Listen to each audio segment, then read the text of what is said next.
La grâce de Dieu sera toujours avec vous, mais seulement là où Dieu vous a envoyé. Là où Dieu ne vous a pas envoyé, sa grâce n'est pas avec vous. Mais sa grâce est avec vous aussi longtemps que vous êtes là où il vous a envoyé. Dieu dit, il dit, voici celui que je soutiendrai. Le mot soutenir signifie simplement maintenir debout. Dans le mot soutenir, il y a le mot tenir. On tient ce qui est en train d'essayer de s'écrouler.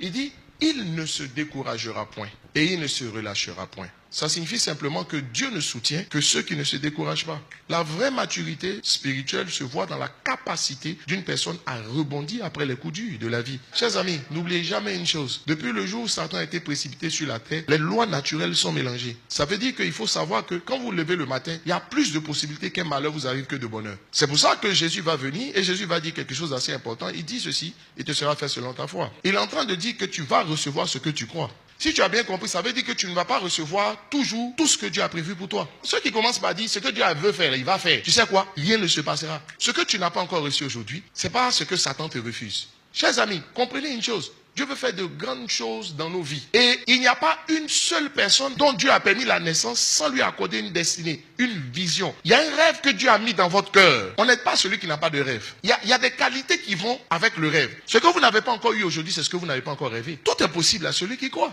Ce que tu crois impossible ne deviendra jamais possible pour toi. Ce sera possible pour les autres. Ça ne deviendra jamais possible pour toi. Ce qui te paraît impossible restera impossible pour toi. Dans ton expérience, ça restera impossible.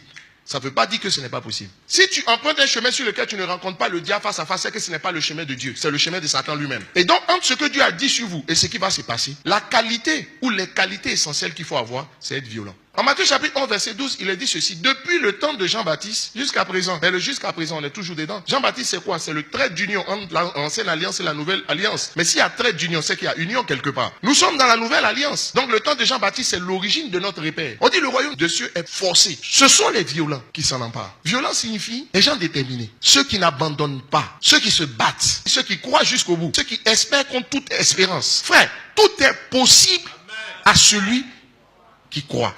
On dit il ne se décourage point jusqu'à ce qu'il ait établi la justice sur la terre et que les îles espèrent en son nom. Ça veut dire quoi? Il est conduit par son rêve. Il n'est pas conduit par les circonstances. Il n'est pas conduit par les injures. Il ne fait pas attention aux injures. Il ne fait pas attention aux frustrations. Il ne fait pas attention à tout ce qui peut arriver. Je ne suis pas en train de dire la fin justifie les moyens, mais tant que tu atteins ton objectif, la souffrance que tu as dû endurer, les frustrations, les coups bas que tu as dû endurer pour atteindre ton objectif, on ne parle pas de ça, on ne pense pas à ça. La seule chose qu'on retient, est-ce que tu es arrivé ou est-ce que tu n'es pas arrivé? C'est ça qui compte. Qu'est-ce que l'apôtre Paul dit? Laissant derrière les choses du passé. Frère, je ne pense pas l'avoir saisi, mais je fais une chose. Il dit, oubliant ce qui est en arrière, mais portant vers ce qui est en avant. Je cours vers le but. Qu'est-ce qu'il est en train de dire? Il est en train de dire à travers ce verset, en fait, c'est le but qui le fait courir. C'est parce qu'il a un but qu'il court. C'est parce qu'il a un but que tu l'insultes pas, ça lui fait rien. Mais c'est parce qu'il a un but. C'est parce qu'il a une vision. La vision, là, le rêve que Dieu a mis dans ton cœur. Ce que Dieu, tu sais que Dieu veut accomplir par toi. Ce que Dieu veut faire au travers de toi. Ce que Dieu veut te donner. C'est ça qui fait que tu cours. Mais en réalité, quand tu cours, tant que tu n'as pas traversé la ligne d'arrivée, est-ce que tu t'arrêtes? Ça veut dire que, quel est l'élément, quel est l'instrument qui va te faire t'arrêter? Ce vers quoi je courais là, quand je l'ai atteint, alors je peux m'arrêter. En fait, quand tu es déterminé, même Satan ne peut pas t'arrêter.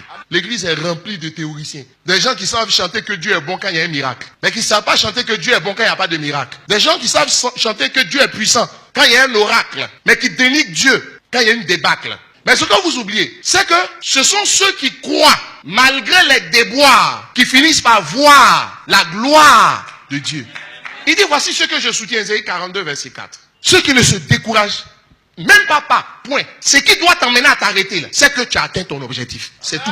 Gloire soit rendue à Dieu qui nous fait toujours triompher. Ça veut dire qu'on n'échoue jamais. Mais écoute-moi, on n'échoue jamais, mais d'autres sont en train d'échouer. La seule chose qui doit te faire t'arrêter, l'objectif que je poursuivais selon Dieu, est-ce que je l'atteins? Si oui, alors on peut souffler. Si tel n'est pas le cas, on continue.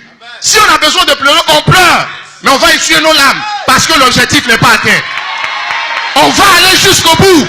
Dis à quelqu'un, on ira jusqu'au bout. En fait, échouer, ce n'est pas ne pas atteindre son objectif. C'est le fait d'abandonner. C'est ça qui est l'échec. Élie a dû prier 6 fois. C'est la 7e fois que ça a marché. Je vais te poser une question. Est-ce que c'est parce qu'il a prié 6 fois sans que ça ne marche qu'il était devenu perdant? Mais pourquoi est-ce qu'il a fini par pleuvoir? Mais parce qu'Élie n'a pas cessé de croire et il n'a pas cessé de prier. La raison pour laquelle tu échoues, c'est parce que tu abandonnes. C'est pas parce que Dieu n'est pas capable. Mais la seule raison pour laquelle tu échoues, c'est parce que tu abandonnes à un moment donné. Après t'être découragé. On se décourage quand on n'a plus d'espoir. Quand on a toujours de l'espoir, on ne peut pas se décourager. Réussir, c'est y arriver. Peu importe le nombre incalculable de tentatives que cela a dû nécessiter. Si c'est à la 7e tentative que tu as réussi, c'est qui est sûr, tu as réussi. Le vrai serviteur de Dieu, c'est celui qui sait obtenir ce qu'il veut.